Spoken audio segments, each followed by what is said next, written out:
Welcome everyone. I'm Richard Seymour. I'm a second year MBA student here and outgoing co-president of the Sports Business Club here at London Business School.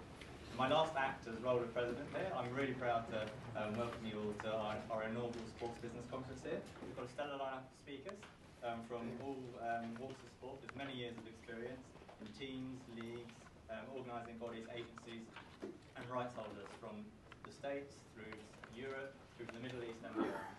So we've got a real global perspective here. I'm really excited for this conference today. So during the evening, feel free to tweet or retweet using the hashtag LBSSC, which is on the top right there, and we'll monitor them. And if you've got any questions for panelists, please tweet using that hashtag. And also, please respect our speakers' wishes if they ask to keep some of the details of the conversation within this room. I now introduce Professor Voss, who is the moderator of our first panel. He is Emeritus Professor of Operations Management here at London Business School, where he's also served as Deputy Dean. And he's also an alumnus of the school, where he gained his Master's and PhD. He's widely published and has researched and written extensively in the areas of service operations, including sports and entertainment.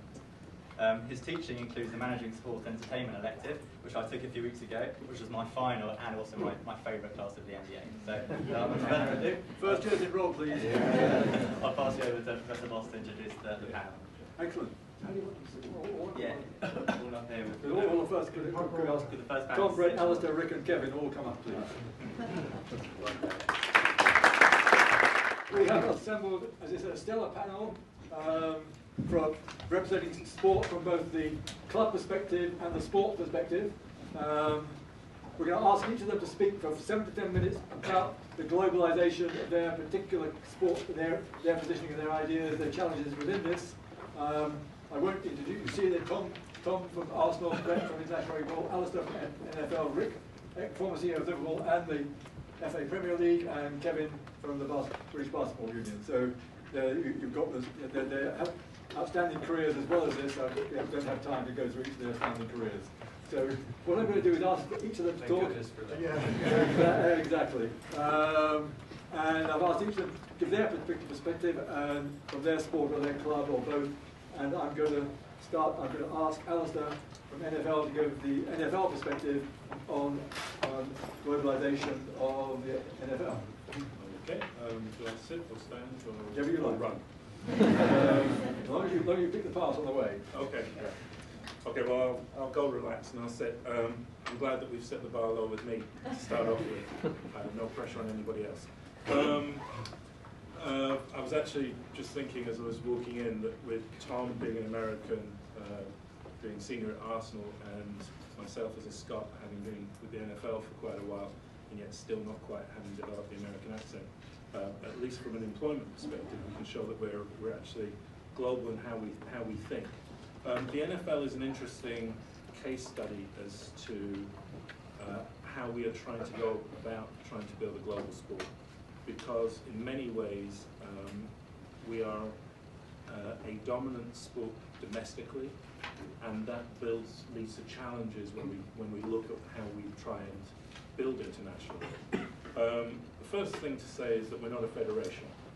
So although most fans of American football, unless you go to certain colleges, will think of us as the gatekeeper of American football, we don't control the sport. We're a professional league of 32 teams.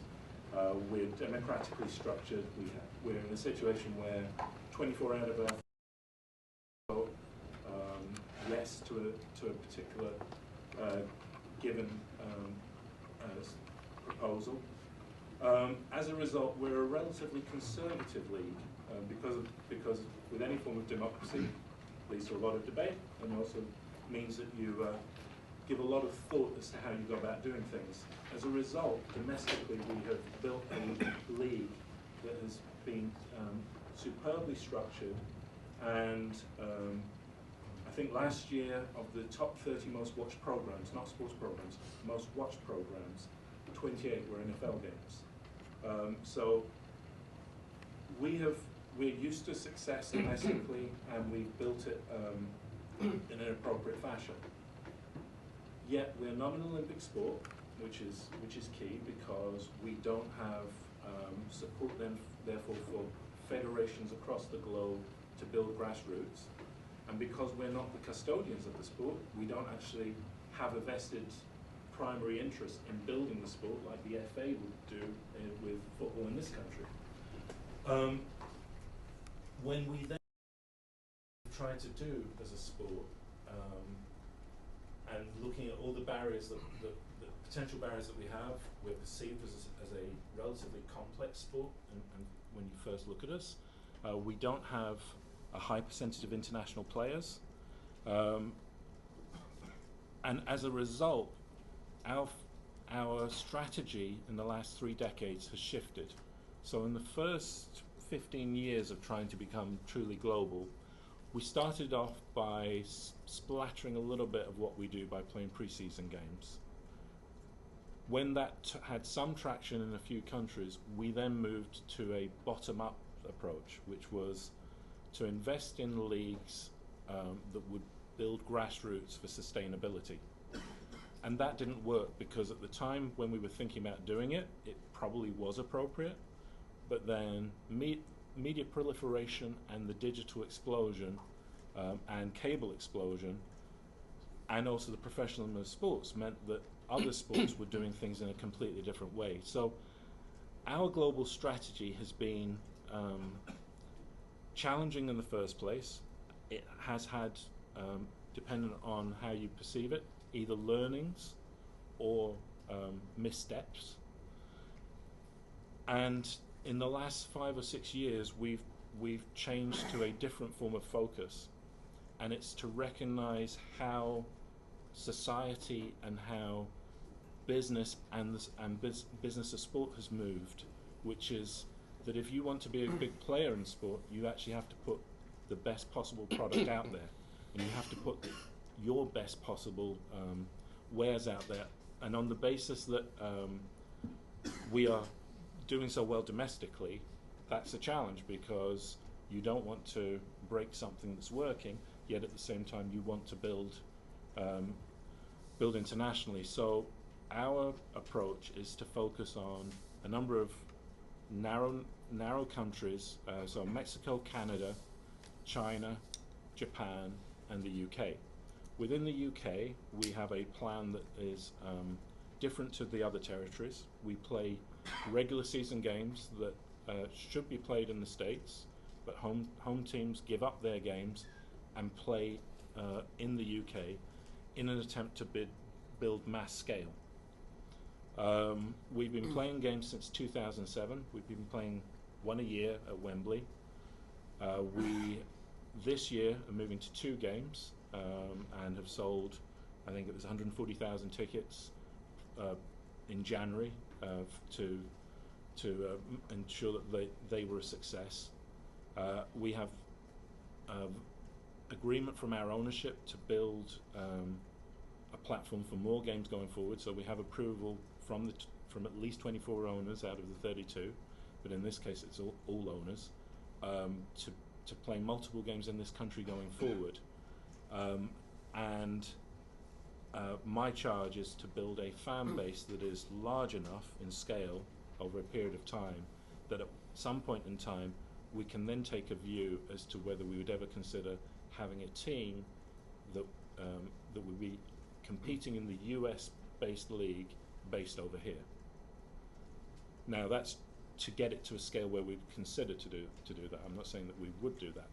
However, if we were at that situation, then that focus would then have proven a case that by putting the best product out there, we are able to take a non-indigenous sport that is not played by the masses and build it in a country which is mad on sport, but also lead to other potential countries going forward. So that's our strategy. It's not without ambition. It's not without risk, and that's one of the reasons why I have all these love lines on my forehead.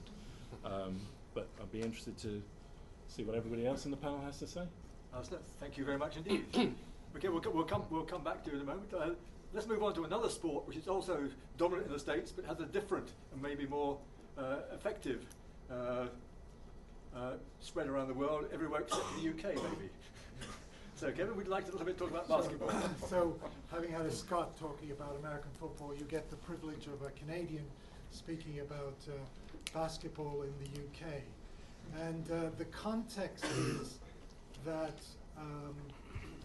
the UK is a home of traditional sports, football, rugby, cricket, and basketball is perceived to be an American sport, when in fact it's very much a global sport. China has 250 million basketball players, almost half of the total number of players in the world. It has professional leagues in every single country in the world, including most of Africa. If you're a professional player, you have teams in Korea, Japan, Argentina, Brazil, Mexico, anywhere you can go. The world is your oyster, the opportunity. In the UK, it's always struggled to make an impact at the professional level. If you look at young people, according to the Department of Culture, Media and Sport, amongst 10 to 15-year-olds in the UK, the number 2 sport is basketball, second only to football. But what happens is once they go past that age group, the traditional sports dominate in terms of media profile, opportunities, facilities, and everything else. So we have a challenge as a sport in this country to look at how we can drive the sport forward in a very crowded market where there is already a huge existing global framework. And so, for example, last weekend, the O2 was host to the European Champions League. Olympiacos, Real Madrid, Barca all came to the O2 for the European Championships.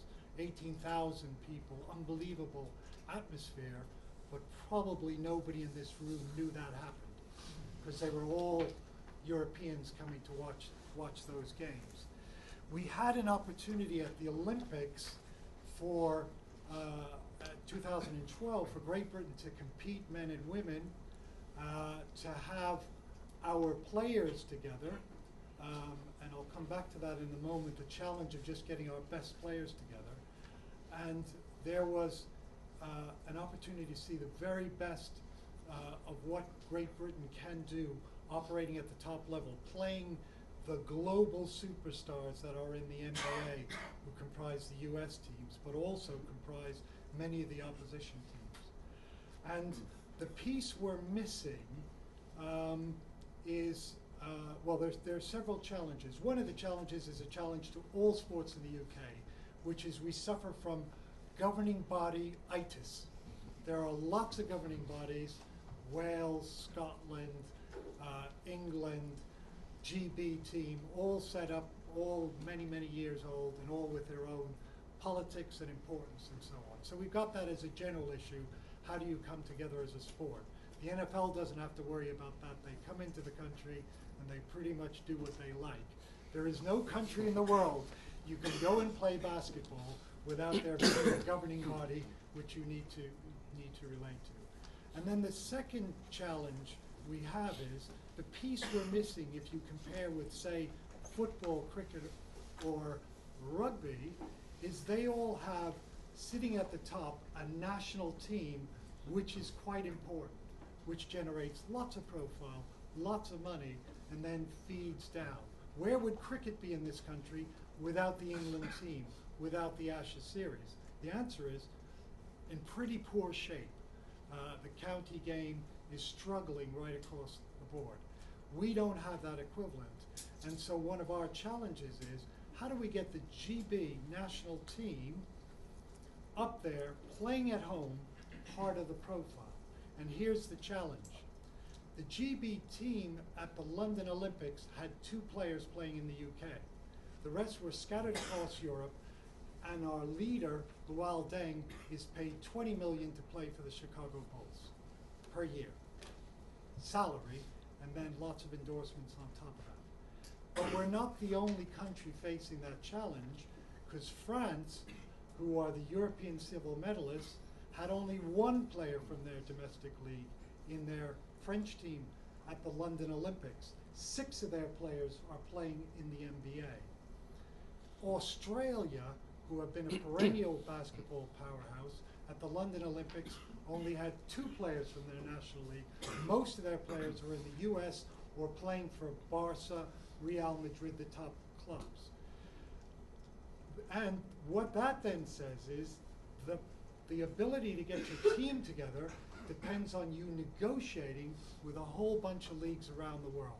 And how do you do that? And we're facing a challenge that's coming very soon, because the international governing body, FIBA, wants to start to drive more national games like football during the season.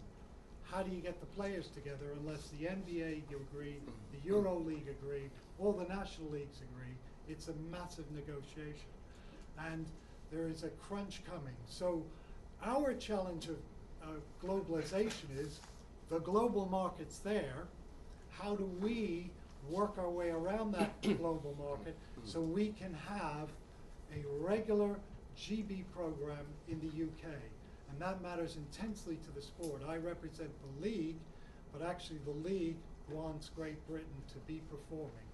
And we discussed this at the meeting of the European leagues in Barcelona only a few weeks ago. And one of the top teams in Europe is Greece. And Greece told us that their national team has not played in Greece since 2004 Athens Olympics. Ever since then, they've been playing on the road. So it's a challenge even Greece faces when they have quite a number of their players play in the Greek league. So that's our challenge. We're trying to grapple with it. We want to develop a program. We'd like the equivalent of an Ashes series or some other equivalent of Six Nations, because we think without that it'll always be a problem to get our profile up. Thank you very much indeed.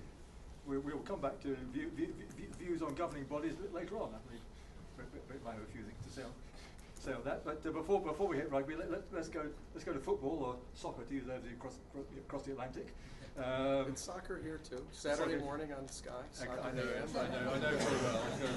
The deterioration of the language is dreadful.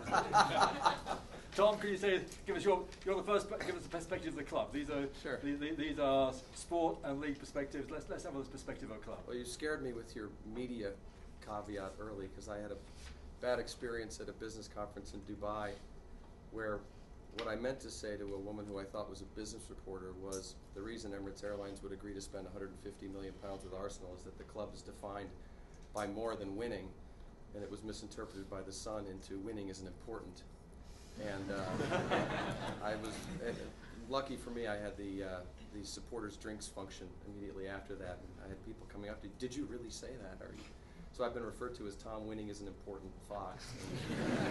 So surely Arsene Wenger would agree. No, I would not agree. So before I get started, I apologize to any Arsenal fans. I will speak and use the word brand, and I will talk about business. I have had letters from angry fans who have heard me refer to the club as a brand, and that has offended fans. And so I don't speak to fans and use the term brand, and I don't talk about revenues and business when I speak to fans, because, again, it's been a fairly painful learning process for me when I've done that. Our club has been on a fairly interesting journey for the past 8 to 10 years. 10 years ago, when the Premier League was defined really at the top by Manchester United and Arsenal winning and swapping trophies and competing with each other at a very high level, the club made a very, I think, bold decision at the time, and they looked forward into the future and said, if we're going to be successful, we need to leave our home of Highbury. We need to find a way to drive the revenues of our club. And they set out on a very ambitious journey to take the club from about 150 million pounds to 220 million pounds in revenue. And they did that really by pouring concrete, by finding the land and putting a great deal of effort.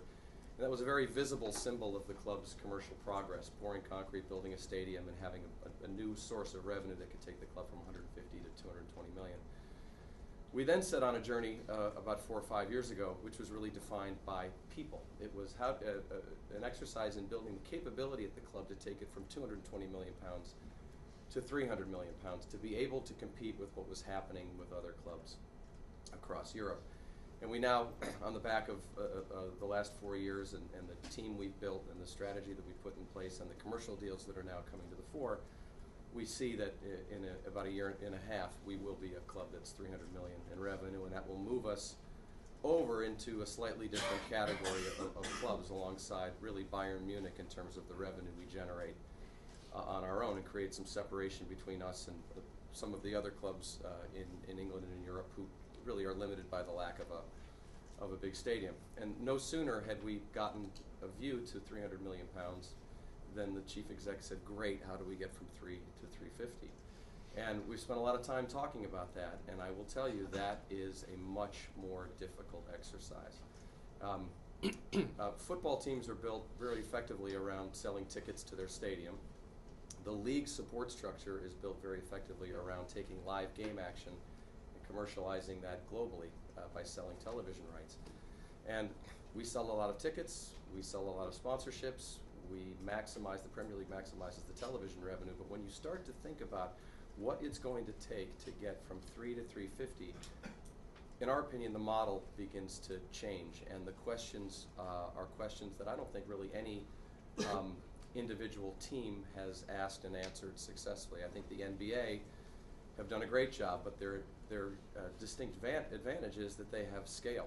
So when the NBA goes into China, they're always representing the club that won the championship last year. We are one single football club. We are, as I said, about soon to be a 300 million pound business. We're expected to build our brand in China, Southeast Asia, Russia, the Indian subcontinent, and the United States. And we're really expected to do that without investing any of our own money, because sports teams and leagues don't use their own money. We use sponsor money and other people's money to build our brands. And so it becomes a really bit of an interesting exercise. And I think for us, what's happening now, there's a couple things I think that are helping drive and focus our thinking. And really it's what the brands are talking about these days. The brands are now starting to talk about big data and their ability to understand the consumer on a global level and understand their behavior and understand what they're doing. And the whole social media conversation that allows people across the world to connect with each other and share experiences and live in communities that are sort of passionately grounded, we think creates a fantastic opportunity for us as a football club, because nothing has the power to engage people in a really positive way, we think quite like sport does. And so as we think about where we go and how we drive our revenue from 3 to 350, how we find those companies that look at our brand and say, yes, I want to associate with you and have you, I want to leverage the power of your club and your brand internationally, we really have to show those brands that we have a connected fan base globally. It's not enough to say that we have hundreds of hours of programming on television, that we're the second most watched club in the Premier League, that the Premier League is visible in 212 countries. Increasingly, it's not about our ability to say we have 450 million people who express some level of interest in our brand. It's actually more important for the companies and the brands we're working with to be able to say to them, those numbers are great, but really what we can offer you in Southeast Asia, in Indonesia specifically, and then within the city of Jakarta, 480,000 fans who are absolutely and utterly engaged in everything we're doing and come to us on a repeated basis looking for information that only we have, and they cannot get enough of it. And our ability to understand at a very granular level what's happening with the consumer as they engage with our sport is a massive advantage, and that's the language that the brands are looking for us to be able to speak, and that's the problem they're looking for us to be able to solve on their behalf. And I think the social media conversation is fantastic. I don't think by any stretch we've gotten it quite right, but just with a little bit of effort, creating content in local language and creating some virals in advance of our tour schedule that shows the consumer in those markets that we see them and we understand them, and we're not just there to play a game and take a match fee. We've seen the positive impact of those efforts. And so really for us, we go from defining what our business is as a football club, from transacting, selling a ticket, selling a program, selling a hot dog. We change our business model from that level of transaction really into a more difficult thing to articulate. We translate it into what we call belonging, quite frankly. Our business is to find as big an audience as possible and make them feel as if they are a part of the club in the same way that the almost 60,000 people at Emirates Stadium last night felt, that connection to the club, that sort of tribal connection to the people in the section that they're sitting in, the feeling that the badge for them is representative of who they are and what they stand for, that the values that we stand for as a club are values that are also important to them. How can we extend that sense of belonging in a non-transactional way to as many people around the world as possible and get them to engage in a dialogue with us so that we can then turn that into meaningful conversations on behalf of our partners? And that is really, really difficult. I also think there are ways in which the disintermediation of media is going to really help us in that environment. So when I think about the way media is sold at the Premier League level right now, it's really wholesaled around the world. And there's a very thin staff of people at the Premier League who do a fantastic job, but really they go into a market and they want to find one broadcaster who will take those rights on an exclusive basis and exploit them in that marketplace. And we as the team who's looking to build our brand in that market are so far removed from the end consumer of that product that it makes it very difficult for us to leverage the power of that live game programming into a direct connection with that fan. And eventually, what I think is going to happen is there will be a couple of steps in that process that don't necessarily need to be there. And the Premier League, at some point in the future, probably sooner than we think, will be in a position to retail our own live game programming and actually go direct to that consumer who we're trying to reach anyway. You know, Manchester United's trying to reach that consumer, Chelsea's trying to reach that consumer. All the big clubs are trying to understand who that consumer is, and what can help us more than anything is access to that live game programming. Not in a way that doesn't allow for revenue sharing across the league, but really league-wide, allows the league to go in and create a direct connection to the consumer who's ultimately viewing that content. And I think the media companies that currently provide that signal understand that that's eventually where the world is headed. And I think that's a huge advantage for us, and hopefully that level of technology can help solve that problem and answer that question for us, because I don't think I've seen anyone do it very effectively to date, but that's really the question we're trying to answer. Thank you very much indeed. Well, hopefully we'll maybe this answer as we go on this afternoon, maybe challenges for all of you here. How can we help people like Arsenal? Okay, let's switch over to another sport. Let's go to rugby. Sure. With a quick aside about the effectiveness of the governing bodies, obviously. Yes. So over to you, Brett. Well, governing bodies are always very controversial and seen as very conservative, and are usually a butt of jokes and so on. But that's just the way it is, I guess.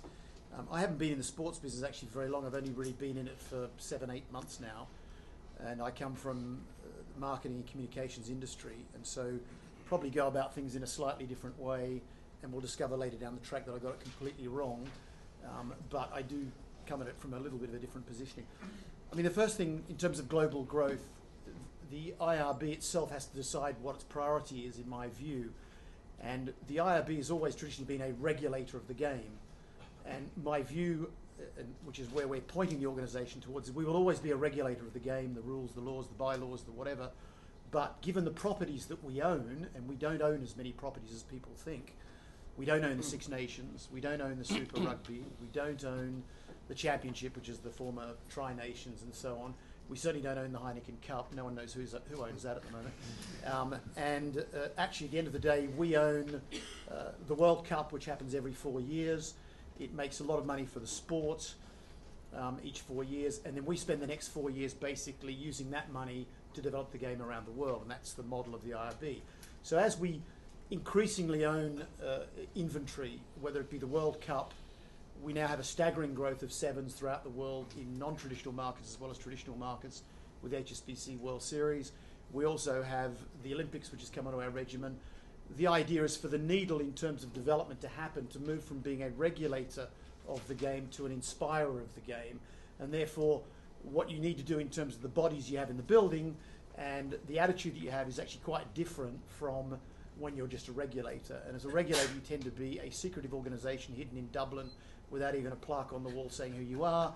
If you're trying to inspire the game, unfortunately, you have to suddenly build up a relationship with the fans. And again, we haven't got the direct connection with fans because we don't own players, clubs, teams, whatever. But we believe our point of view on the sport counts as an aggregator of potentially eyeballs, but also of an aggregator of passion for the sport globally, and that's part of our desire to spread the word about rugby. So going about it in a normal way, we have a positioning which we think differentiates us from other sporting codes. It's not a differentiating positioning which other codes couldn't adopt, but we've adopted it earlier and therefore staked our claim on it, and we feel we're more legitimate in that positioning. We believe we have values in our sport that are visibly different, not just on paper, visibly different to other sports that we compete against, that are attractive to parents who want their children to go into the sport, to people playing the sport, people watching the sport, and so on. And I think, you know, when rugby talks about its values, if you know rugby, you understand what they are. If you don't know rugby, why would you understand? It sounds a bit like puffery. So we tried to find a positioning that could clarify the values of the sport. Now, actually, the IRB has 5 values, and when I try and say them, I remember 4 of them usually, so I'm not going to attempt. I was at the RFU the other day, they have 6. Only 2 of theirs are ours, which shows you what you sort of compete against. But anyway, in rugby, when you talk about those, everyone knows what you stand for. What we talk about as a positioning is that we believe that rugby is character building, or has been since 1823, when in an act of character, William Webb Ellis picked up a football actually, which Gilbert reminds me was a Gilbert ball made in rugby, and now they do rugby balls, in 1823. So our positioning is very much about character building. And sport is character building, but we think rugby is particularly character building, and the way we talk about and activate, and increasingly will do so, is around the area of how that is something which is brand enhancing for us, enhancing for players. It is obviously commercial in the sense that if I'm a brand and I want to associate myself with a sport, which may be part of your strategy, some of it may be just complete activation, but if you're looking to enhance your brand, then surely if you're associated with a brand which is about character building, it's got to be something which is interesting for your brand to be associated with. So that's generally the positioning that we work to. We try to tell the difference between participation growth and viewing growth. And I think the American brands are very good at viewing growth that we can learn a lot of lessons off. I say the American brands, I'm talking NBA, NFL, etc. They're very good at gaining popularity through media, not necessarily on the playing field. And in the past, and in the future to a certain extent, federations are obsessed by participatory growth, and I think we should make sure we're doing both. And that one doesn't necessarily, they interact very well. They're not necessarily the same thing, and I think we have in the past seen them as the same thing. I'll hit some quick points, so I'm taking my time up. Obviously, 7s versus 15s is a huge thing in the growth of the game. We are using 7s as a growth driver, not just for itself, but for 15s. It is a fantastic sampling and portal for the sport of 15s. There are conservative elements in rugby that worry, as in cricket, but 2020 will take over from Test cricket, which may be the case. We're very cautious that's not the case, that we know that it's growing the game in parts of the world where since 1823 no one's bothered to get interested in it, and it's our job to make sure that 7s is actually going to get people interested in 15s as well. I talked about the Olympic opportunity. That's obviously for any sport, gives you huge legitimacy across the world, but gives you funds from governments and National Olympic Committee, and it puts you on the curriculum compulsorily of many countries like Russia, Eastern European countries, parts of China, and so on. You are automatically put on the curriculum, so therefore you're growing your grassroots just by the mere fact you're at the Olympics. Our position of character building plays into the 2 biggest threats in sport, which is gambling, match fixing, and drug cheats. And we think that sets us up very well in terms of laying out our stall on those issues. And we obviously, the 2 issues that are the most important, we work with our unions for this, is there's obviously grassroots level, how do you get into the sport? At the very bottom level, what's going to cause you to get into it? And of course the creation of heroes, the hero factory, being so important for any sports federation, and that's very much in our strategy as well. So they're just some of the key points for the International Rugby Board. Many thanks indeed. Okay, last but not least, we have Rick, who I think is going to be talking about the Football League perspective rather than the club perspective, and particularly I think the role of TV rights. Yeah, I mean, globalisation of football is a massive topic, let alone globalisation of sport. So I'm going to focus initially, at least, on the Premier League, and because this is a very smart audience, I'm going to throw out some numbers and maybe throw out a few that you haven't quite seen before or haven't seen presented in this way. I think the success of the Premier League, Tom's alluded to in terms of generating international TV revenues, has been pretty spectacular. When we started the league, which seems like a long time ago, 1992, the value of the international TV rights was 8 million a year. We thought that was pretty successful because, believe it or not, in 1991 the Football League lost money on the overseas TV rights, which takes some doing. Currently 479 million a year, so grown by a factor of 60. That's pretty impressive by any analysis. Domestic rights have grown pretty spectacularly too, but interestingly only by a factor of 16. So the overseas rights, which were 20% of the value of the domestic in 92, are now 70% of the value of the domestic rights. Nobody would have forecast that. It is pretty extraordinary. Top territories are actually really interesting, because I bet most people wouldn't necessarily guess what they are. In the next round of deals, which have just been concluded, Middle East and North Africa comes out top, 225 million over 3 years. Sub-Saharan Africa, 205 million. Thailand, 200. Singapore, 190. USA, 157. China, way down the list, which is kind of interesting, but indicates some potential for growth. India coming up. India's kind of grown from 18 million to 91 million in the next deals. India is definitely a coming territory. Why has this happened? Why the growth? I think there are 5 reasons. I think the key reason is actually volume. It's a fairly boring one, but it's volume. Again, back in 92, we televised 60 live games in the Premier League. We were pilloried for televising too many. I remember that graphically. It's indelibly tattooed upon me, that the criticism we got. And all the other games were covered by 2 camera crews. It was kind of to try and pick up the goals for Match of the Day, but it certainly wasn't broadcast standard. So effectively the only games that were sold live overseas were the 4 o'clock Saturday afternoon games. Now we have 154 games live a season, and looking at the windowing, the Premier League is really interesting. We have the Saturday lunchtime, Saturday tea time, Sunday lunchtime, Sunday tea time, and the priorities have changed markedly. In the old days, it was Sunday afternoon, 4 o'clock, that was the prime time, those were the big games. Now going forwards, the midday Saturday slot, no surprise, very popular in Asia, that has 15 first picks. Priorities are definitely shifting, all to accommodate the overseas markets. So huge volume growth in the availability of matches for sale. Second factor is the influx of foreign players post the Bosman decision in the mid-90s. We now have 65% foreign players, more than anywhere else. That has downsides, it has upsides. The upsides are it attracts the foreign audiences. Third reason, the product is actually pretty exciting, of course. We have a competitive league compared with many of the others. Gap between top and bottom is relatively small. Anything can happen. Fourth reason, very important, and these are not in order of priority, by the way, but the fourth reason, which Tom was alluding to, actually the fantastic work that our major clubs are doing in promoting themselves. There is, when I was at the Premier League, we certainly we didn't promote the Premier League brand too heavily.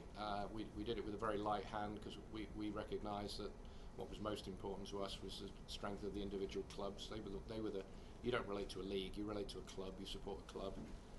So the work that Arsenal, that Man U, that Chelsea, now Man City and Liverpool have done has driven the popularity of the league. That, of course, leads as well to attention, because when we set up the league, because the overseas rights were important, it was agreed they'd all be shared equally amongst the clubs.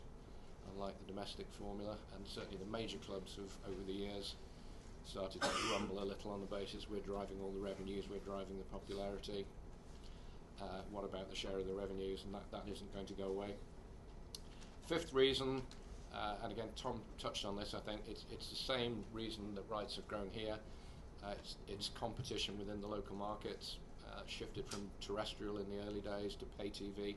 We're seeing the same pattern everywhere. And indeed, you know, what's interesting too, because one of the other factors that in terms of the globalisation of the Premier League is globalisation of ownership. I was the first victim of that, I think it's fair to say. But more than half the clubs now in foreign ownership. We'd never have predicted that. That's a pretty extraordinary statistic. And no great coincidence that the highest generating region in terms of revenues is Middle East and North Africa, and it was Abu Dhabi Media who paid the phenomenal rights fees, not totally disconnected with the ownership of a Manchester club. So there's a kind of there's a little virtuous circle operating there. One of the slightly controversial things I'd like to throw in, though, in terms of globalisation is that we kind of, when we talk globalisation, we talk revenues, we talk income, we talk generating money.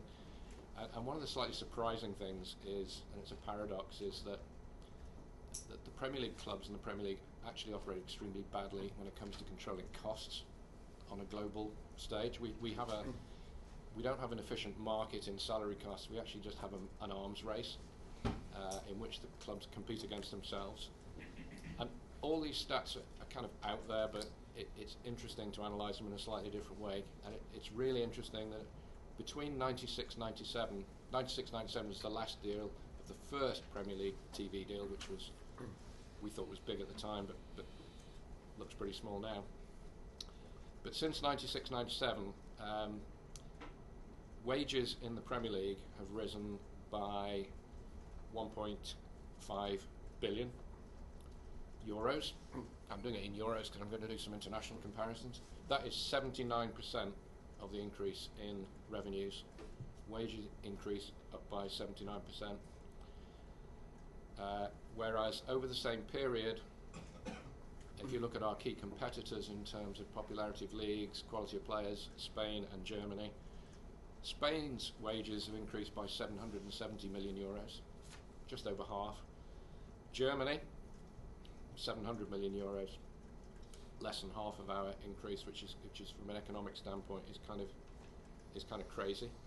And indeed, another way of analysing that is that compared with our nearest rival, back in 96-97, our revenues have increased by 635 million. Our wages have increased compared with our nearest rival by 609. So the whole increase we've just kind of given away. So you say, well, so why bother? And the fact that I think financial fair play, cost control is now being debated is probably long overdue. And everybody is now talking about Germany. So there's another kind of interesting stat in terms of the Bundesliga. Again, back in 96-97, the operating profit of Premier League clubs was 127 million euros. The operating profit of Bundesliga clubs was 37. 2011 operating profit of Premier League clubs was 78 million. Bundesliga 171. So we maybe have a little bit to learn. Looking ahead, I'm an enormous optimist in terms of is there growth still to come? Is there any more to go at? Yeah, I'm convinced there is. And I think that, again, Tom was starting to go into this. The whole impact of new technologies is going to be absolutely fascinating. Really interesting announcement from BT last week on its pricing strategy in terms of the first time a rights holder is actually trying to drive something other than the TV markets. BT's pricing is all driven by broadband. First time that's happened. And if you look at what the Premier League has done out of its relationship with Sky, it's done incredibly well. Sky has bankrolled the Premier League since the beginning, but Sky itself has also done phenomenally well. From a loss of 76 million in '93 now to an operating profit of 1.2 billion. phenomenally successful company, but all done on a subscriber base of just over 10 million. That is actually a tiny number in global terms. When you consider that in 2015 alone, within the 12 months of 2015, Apple are going to sell 150 million iPads. By 2015, there will be 500 million homes connected to the TVs connected to the internet. You know, the changing landscape of that is going to be amazing. And the interesting thing with that, of course, is what does it mean in terms of geographical boundaries? What is the relevance of national boundaries when that happens? Because we're talking truly multinational coverage. And we've seen BT come in. At what time do we see Apple, Google, Microsoft, YouTube bidding for rights? We see YouTube now buying content. We see Netflix commissioning content. The world is going to be a very different place, I think, in 10 years. Great opportunities to come. And my last controversial bit, I'm going to divert from the Premier League. I've spent 3 years kind of travelling the globe, doing bits and pieces, east and west. Huge believer in the development of soccer in the States. Population of 300 million plus, same as the population of the 5 key leagues in Europe added together, so I think it's going to absolutely fly. But if it really wants to fly, I would merge the Mexican League with the MLS. Discuss. Thank you very much indeed. I've got a whole bundle of questions, but I think what's probably best is give you a chance to ask your questions, and I'll come back and push the other questions. So, discuss technology, global fan bases, leagues, whatever your questions are. Give your name as well and background. And my name is Ben Parks. I'm from New Zealand and I play rugby. This is a question for Brett. So we're talking about global sport. In rugby, we've got a very strong competition in Europe, domestic and national, and a very strong competition in the Southern Hemisphere, domestic and national. And there's always been this sort of talk around a global competition. What's the IRB's view on that, and do you have any timeline on maybe a merging of those competitions? They've locked them. If you're talking about a sort of a global calendar, yeah, and some interaction between two companies, they've locked themselves into rooms on many occasions to try and work out what could be a global calendar that could allow that kind of synergy. And you just can't get agreement from all parties to the point where there's no plan at this stage to get back in a room again. And I think the last meeting was about 18 months ago in Woking. My view is if they'd chosen Versailles, they might have got a result, but it was in Woking. And they couldn't have come to that. So we've got a very delicate system now where the game is really mostly the money comes. Rugby union is only an 18-year-old professional sport, generates £1.2 billion in commercial activity each year. So it's actually a much bigger sport than people think it is. But most of that generation of commercial revenue comes out of the international game, and there are 2 windows, which are June and November, controlled by the IRB, and they're quite delicate.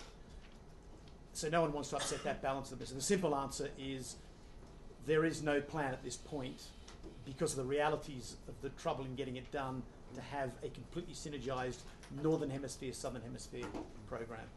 But we will come back to it at some point. Seems to be that generic point is actually, as you're all growing, trying to globalise, actually scheduling is incredibly important. Like you as basketball, you commented on that in your notes. Is that a problem? Yeah, and the interesting point that was made at our meeting when we were discussing it was all these discussions are taking place, but nobody's talking to the players. And the players have to be able to perform in all these competitions, and there is a limit to what level of performance they can give on a regular basis. Someone right back there. Hi, my name is Federico. I'm from Argentina as well, a rugby player. I think it's very interesting what they talked about from the basketball perspective, because for Argentina it's also a huge deal in rugby and in basketball as well as in football, how you coordinate amongst the federation and the clubs. I would like to know, Brett, your perspective from the IRB, and also what do you think the solutions might be in the way federations and clubs will handle that relationship in the future? It's in our code, it's different across the world. Actually, the 2 biggest rugby markets are France and the UK. they're the only two markets where actually the unions in those countries have relinquished control over the clubs in a way. They obviously have agreements, they regulate the sport at the union level, but really the players are paid by the clubs, and therefore the clubs have supremacy in that relationship. If you go Southern Hemisphere, Australia, New Zealand, South Africa, the clubs were not really clubs actually, they were provinces or states, and therefore they were part of the union structure. So the nations in that part of the world can control. Argentina's a different situation because all their players are playing in Europe. The federations can control those clubs. As the clubs become richer, as they wield more clout in the Northern Hemisphere, as they are increasingly growing and so on, that rapport of force or that Indian arm wrestle is going to become interesting. I don't know what the outcome is, but obviously there will be deals struck so that players can be released for the windows, so that the game can make money on an international basis, but there's got to be a huge respect for the clubs in the fact that they're businesses and they make money. And that tension exists in Europe now. It's a very, very difficult one. You have a lot of foreign players in France. France is a place where there's no ceiling on the salaries. In the UK there is a salary ceiling and so cap, and there is obviously attraction to foreign players going and playing in the UK and France from all over the world. And actually Japan probably pays the highest salaries at their clubs because they're owned by the Toshibas, the Cannons, the Toyotas and so on. So to get those players back from the clubs so they can generate money with the international season is governed in our sport by Regulation 9, which means clubs must release those players during the windows. But we still get a lot of issues in them pretending to release but not releasing. The player says, I don't want to play, we don't know if it's true. So it's a difficult Indian arm wrestle between club and international game, between the unions and the clubs.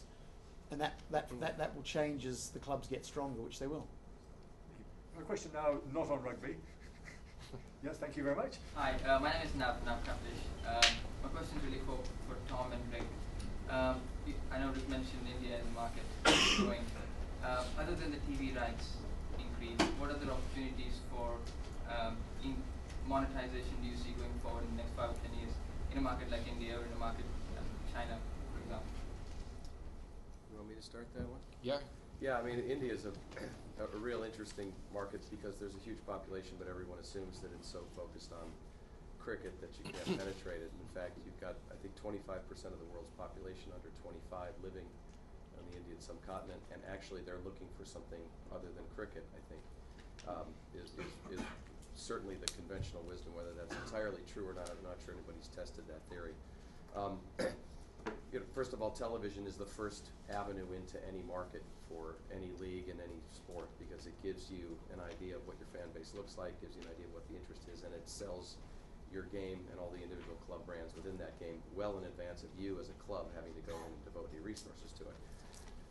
We actually just signed an agreement with a company called India on Track, and I would tell you, and I would have told you a couple of years ago, that the model of creating either soccer academies or soccer schools was completely non-scalable, required too much time and effort, and was just absolutely the model we should not follow, because trying to get kids to play the Arsenal way and to do that properly requires coaching from your first team and your reserve squads on a regular basis to really deliver an experience that is truly unique to that Arsenal soccer school and therefore worthy of the brand, as opposed to just a place where kids are playing soccer. Quite frankly, you travel around the world, you look at every soccer school that's branded with a football club, the football looks very similar. Having said that, that's exactly what we decided to do with India on Track, because it's not a market where we have a great deal of resources that we're able to focus on right now. So this was a company that said, we believe in football in this market. We believe we need to get those kids, the under 25 population, playing the game. We can franchise, we can scale, we know how to do it. And they really impressed us operationally.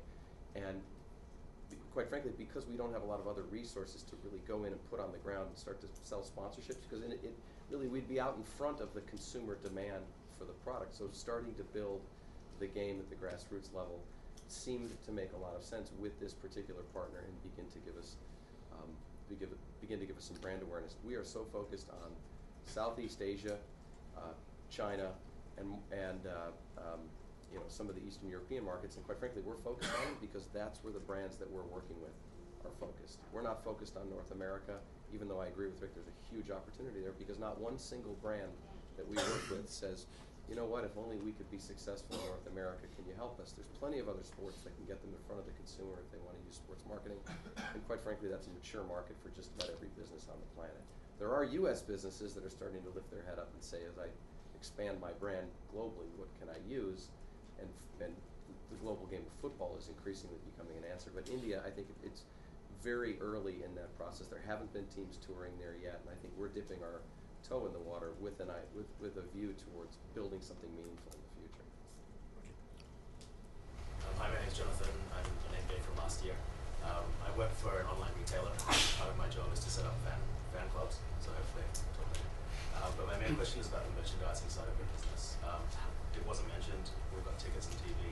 Yeah. What are the growth plans for that in EPL, in the Premier League, and also I suppose in the You know, quite frankly, beyond the business that all the clubs do with their primary kit provider, no one's doing that business successfully, business to consumer, anywhere in the world. So 3.5 years ago, we had 120 stores through a licensee in China, and we shut every single one of them down because a single brand retail around a football club barely works outside your stadium footprint in this country, let alone in China. So online is the future for us. We just signed a deal with AEG on the back of their concert apparel business. They're going to now be our online retail provider in China. They've got scale, they've got resource, but quite frankly, it's not a huge game changer for us. It's important, and as we develop consumer demand, we want to meet the demand for products so that they can wear the badge and show that they're a fan of the football club. And we're focusing resources on it, but it's got to be online because it requires too many boots on the ground to even consider bricks and mortar retail in all of these markets simultaneously, and online is changing the way we'll go about it. The revenue from merchandising and from licensing comes primarily from Nike. They're the ones that give us the distribution in the markets around the most expensive and most sought after product, and the rest of the licensing business is fairly de minimis. Won't always be that way once we begin to create the connection with this global fan base, once we put them through sort of a dedicated CRM system and start that dialogue, know who they are, where they are, and what they want, we can then match that up with a retail partner. But for us, that's a little further down the track. Back to the other one. My name's Jim Davis, due to start on the MBA in August. Question for Rick primarily, but also Tom, be interested in your thoughts as well. Rick, you mentioned the excitement of the Premier League being one of the key reasons for the growth. What role do you see the financial fair play regulations playing in the maintenance of that excitement? And more generally, how are they going to develop, do you think, given that they're not necessarily mandatory for all 20 teams in the Premier League at this point in time? What isn't mandatory for? The financial fair play regulations yet? So well, from UEFA or those competing in UEFA competitions? I mean, there will be, because the Premier League is now adopting its own regulations. Regardless of the legal actions recently? Yeah, the impoverished agent who is taking sport to court on a restraint of trade basis, that'll win a lot of public sympathy. Yeah, I mean, I think Tom will probably violently disagree with this, but it's quite easy to criticise the approach away from the Premier League have taken to financial fair play because it does preserve the existing order. No surprise, Manchester United were backing it so strongly because where you're essentially saying that teams have got to survive on their own revenue, then very difficult for anybody to break in and compete. But having said that, clearly from some of the numbers I was quoting in terms of the losses, the wages, you've got to start somewhere. And in football, and having worked in governing bodies, my motto is the opposite of doing nothing is doing something. It ain't perfect, but if you can just start somewhere, then you've done something. Again, I actually quite like the German approach, which they've been doing for years. They don't have a break-even test. They have always just had a fairly blunt instrument that says you can't have debt, which is actually quite smart in many ways, and you could see why the Glazers didn't want to back that, but it's kind of worked in, well, it hasn't always worked in Germany because Dortmund and Schalke have had huge problems, but I don't think the rules we've now got will be the rules that we necessarily see in 5 or 10 years on financial controls, but as I said, at least, particularly with a huge hike in the TV rights coming, it's actually quite gratifying to see something being done and a marker in the sand. So, you know, it's a start, but it certainly won't be the finish. I'd say a few things to add to that. I actually don't really disagree. The risk is it does lock in the status quo, and I certainly understand that, and that may be true. I think the excitement of the Premier League today is driven off of the fact that we are today sharing the largest portion of revenue across all of our clubs than we have at any point since the creation of the league, and that's, as Rick points out, because international is split on an even basis, 1/20th per club, and those revenues are growing faster. And I actually think what makes the Premier League the most exciting league to watch is that it is not a two-horse race at the beginning of every season, although Man United ran away with it this year. There's competition across the board. If there wasn't, the television product wouldn't be as sought after around the world. There are mid-table games that are interesting to watch because those clubs play a style of football that people find attractive. And on the back of the new television deals, 20 of the 40 richest clubs in Europe will be the Premier League clubs. So the buying power of every one of our clubs will be significant. And so you'll get the top few teams in every league who can sort of outspend our clubs, but actually not many below that. And every club in the Premier League will have the financial means to go out and buy players and build an academy and invest in their infrastructure and do the things they need to do to be successful. And I think that will create excitement and longevity. I think, you know, financial fair play, first of all, I think it's a bad name, fair play. It's tough to argue with something when you call it fair. Really what it's trying to do is prevent what Rick indicated, which is the prune juice effect of a pound of revenue coming in and £1.10 going out the back door because there's no controls on salary. And it's because we all compete in a global marketplace. When someone comes in and spends money that isn't generated in the game, we have to try to compete with that. All clubs have to try to compete with that, and it changes the economics fundamentally. I think the interesting thing to me about it is it's not a rule that UEFA has decided it's going to implement, and the clubs are being dragged kicking and screaming into that regime. It's actually widely supported across all of the ECA and just about every club in Europe. This has broad support. A lot of people are looking for mechanisms to control spending within the game. This seems like one way to do it. UEFA have put a lot of time and effort behind it. You've got the case in the Premier League where obviously there's probably going to be some court action there, and I think I would be surprised if you didn't see court action with various clubs in Europe and UEFA, and I think it's inevitable. But actually, what they're trying to do is create some set of restrictions on player wages that exist in the U.S. because of salary caps and other reasons. They're trying to do that, and I completely agree with Rick. Doing something is better than nothing. And I think the risk is that it does lock in the status quo, so let's have that conversation. Let's talk about what we can continue to do as a Premier League to make sure the things that are special about our league that make it the biggest and most watched league in the world, that we continue to do those things and we continue to strengthen those areas that make us a real differentiated brand within the world of sport. So he's right on that, but I do think that's a conversation we're all willing to have on some level. My question's for Alistair, actually. My name's Amish Manik, I'm a second year MBA student here, and I'm also on the board of the England Basketball Association. So, given Kevin's comments earlier, we're starting to renegotiate the licensing deal as for Thursday. Might take a slightly different turn of events now, I think. But the question that I had was really understanding the difference between the NFL structure versus the governing body in the US for the NFL sport, and actually what role the governing body plays in popularizing the sport from a participation point of view, and what role the NFL plays in that. Okay. So we're a commercial private league, 32 teams.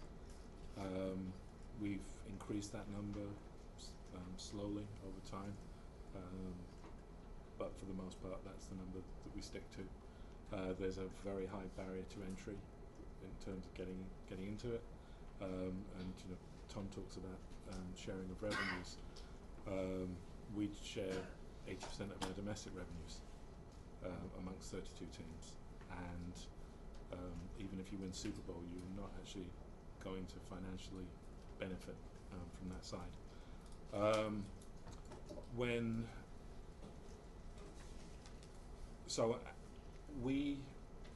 are in charge of running our league and our rules and our state of play. There's a governing body or a federation called USA Football that we work with, that fund, that's more responsible for youth programming and all forms of regional playing. There are coaching federations and a number of other different bodies that we work closely with. Because we're the public face of the professional side of the sport, and because of the revenues that we generate, ours is much more about assisting and help shaping. And there's a very clear demarcation. But we aim wherever possible to find synergies where there are benefits on both sides. But for the most part, most of the funding that we do is not with the intention of it being very prescriptive. Very much still for the federation to work out how it works. USA Football feeds into IFAF, which is the International Football Federation. And we have, I think it's close to 100 countries now. They're all built in, and there's a funding structure through there as well that the NFL supports. Back. It's another question relating to the NFL. Given that you're competing against, on the left and right, to the sports that are actually being played by the masses in the UK and in Europe in general, NFL did take off for a bit, but it was quite a small initiative as it is. You've obviously are tackling the fact that people don't play by putting the best product in front of them, both live and through TV. But since it's a grassroots initiative, you mentioned, how long is it before you actually have to put a team in London and start attracting that interest? Since you don't have, let's say, what Kevin suggested with putting Team GB or a national team or having a EuroLeague final here, how far away are you from that? And I presume you're also competing with that with the NBA, because it's a little bit of a first come first serve on this in that respect. Yeah, I mean, my view, it's going to sound like a politician's answer, but I actually genuinely mean it, unlike a lot of politicians. I don't believe that we're competing against other sports. I believe that we're competing against leisure time in general. So I've never gone in on the basis of how are we doing against other sports. In my lifetime, we'll never be as big as the Premier League in this country. So our perspective is we're additive. Now, I don't know many people who love only one sport and are only devoted to that one sport. And so instead, what we do is we turn it into opportunities. So because of time zones, we play at different times to other sports. Our Sunday night games, in this country, we're up against La Liga. So that's probably the closest that I would say is competition. And certainly from an American sport perspective, I don't see other American sports as competition, because I don't think sports fans necessarily completely define themselves based on culture. They define themselves based on the sport that they like. In terms of a team in London, I think it's scale of fan base. What's interesting about our sport is that we're built on less is more. So there's only 8 home games in a season, and we restrict supply substantially in order to increase demand. And so therefore, when you think about it more in terms of you need to sell out 8 home games and 2 pre-season games, that doesn't sound a massive stretch. But if it's going to be sustainable, you probably need to be around about triple the fan base from where we're currently at. So the way I look at it is that the last 5-6 years was about proving a concept, because in the same way as the 39th game for the Premier League going abroad was massively controversial, if you're a home team in the NFL and you're being asked to give up 1/8 of your season, that's a major issue.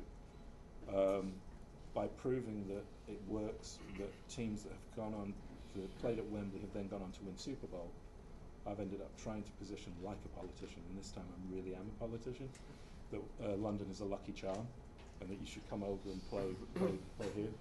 But if we can triple the fan base, we will have already proved logistically that we can do it. then that would probably say that we could sustain it from a fan perspective. Time for one final question. Yes, over here. Hi, Ben from Two Circles. My question comes in 2 points, I guess. The first one is, what would be the objective of globalising a league, Rick, or a club, Tom, other than clear commercial gains? And then how do you manage, the flip side to that, the domestic status quo? So you've got 65% of Premier League, for instance, a foreign, lot of foreign investment. How do you turn that globalisation in terms of maintaining your domestic, i.e. grassroots level? How do you balance those two conflicts? I think one of the things we're not very good at in this country is balancing things. And part of that comes back to governing bodies, because I think where the Premier League kind of took off and has done extremely well, the FA has kind of probably gone backwards. And I'm not sure that's a terribly good thing. I thought it was a great thing when I was running the Premier League to have a dormant governing body, but in terms of the good of the game, then it's sometimes useful to have the checks and balances. And as I said, you kind of wake up one day and think, well, we've got 65% foreign players and nearly the same percentage of foreign owners. How do we put the genie back in the bottle? And the answer is you don't. It's kind of a bit too late for that. We are where we are. There are pluses, there are minuses, but you kind of look at other countries and think that would never happen in Germany, it would never happen in Spain, it would never happen in Italy. I was doing a global emerging markets conference in New York last week with Goldman Sachs, which is sort of business oriented, but they wanted some stuff on football and globalization, and the point was made that our kind of light touch regulation in terms of football kind of mirrors what we do in a much broader way in terms of our approach to industry and banking, and again the Germans wouldn't quite do it this way, so we do kind of build up trouble for ourselves. And in terms of what was the objective of globalization other than making more money, there probably wasn't one in truth.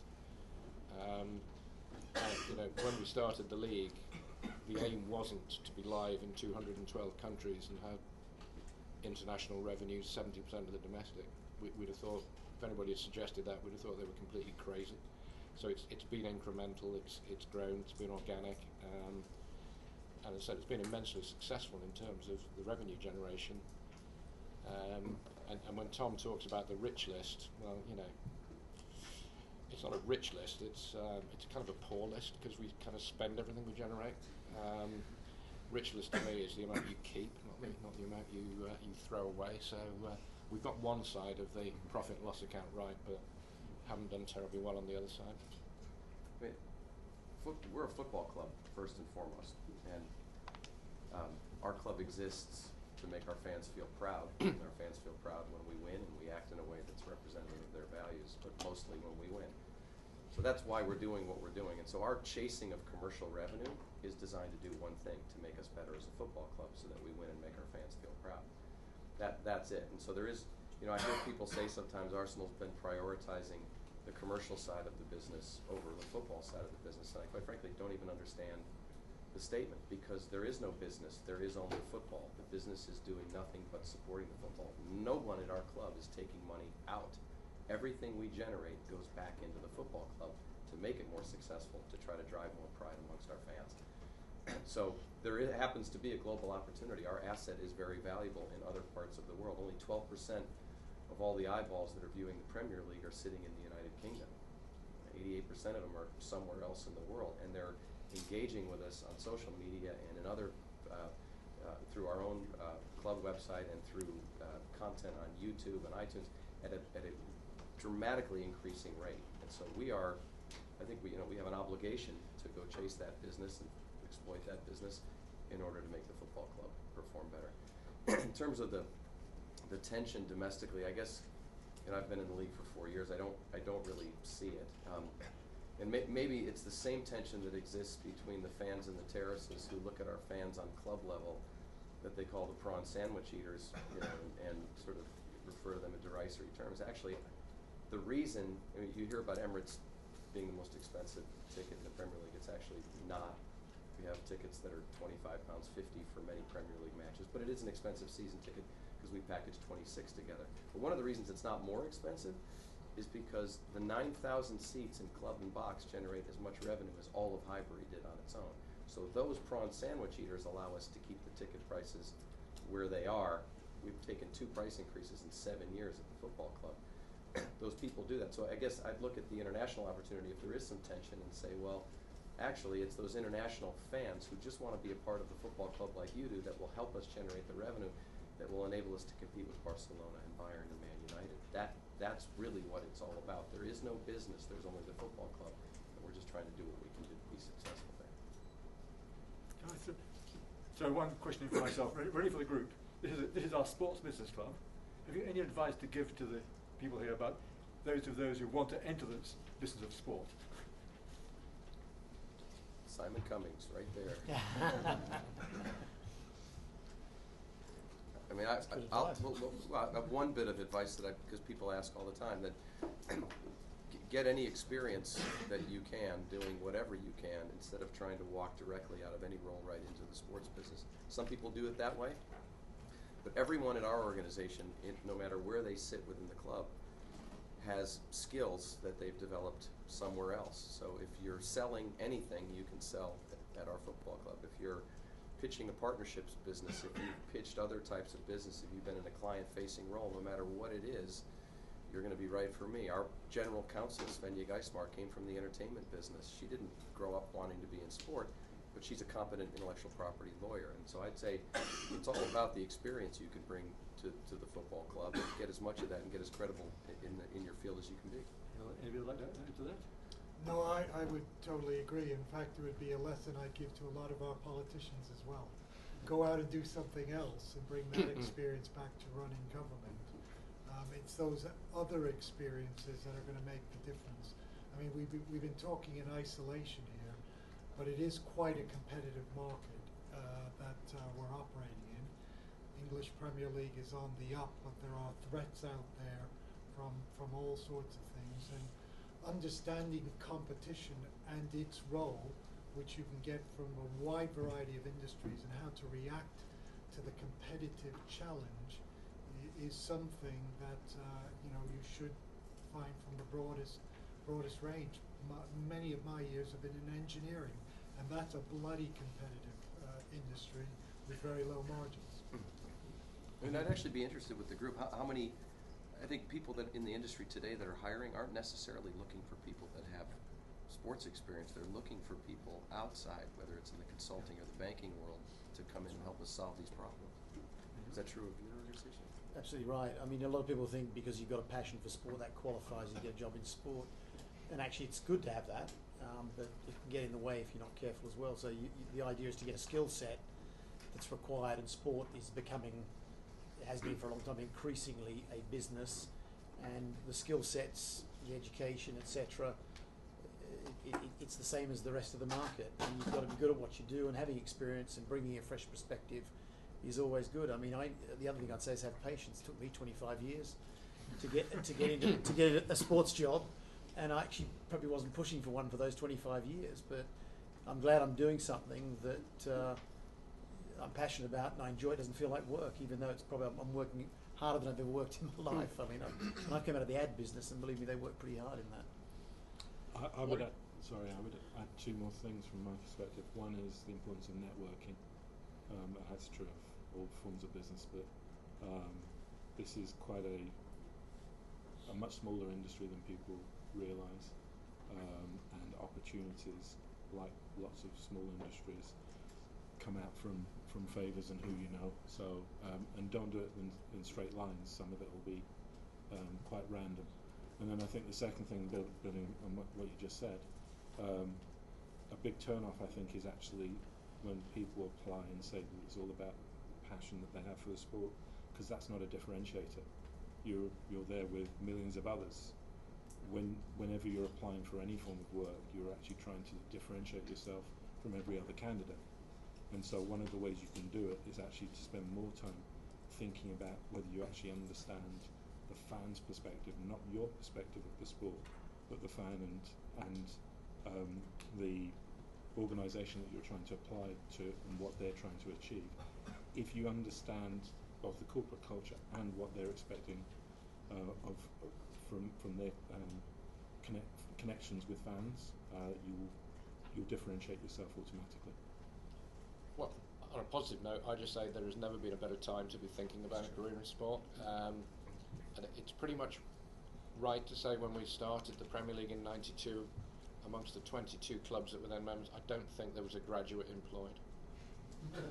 Honestly, these were people who'd come up as kind of time servers from within the game, and I was kind of viewed with suspicion because I had some professional qualifications. Well, so it's a lot better now, and there are a myriad of opportunities.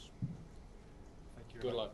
Can I thank all the panel for this wonderful session, all their insights into the broad aspects of different perspectives of globalisation. Thank you very much indeed.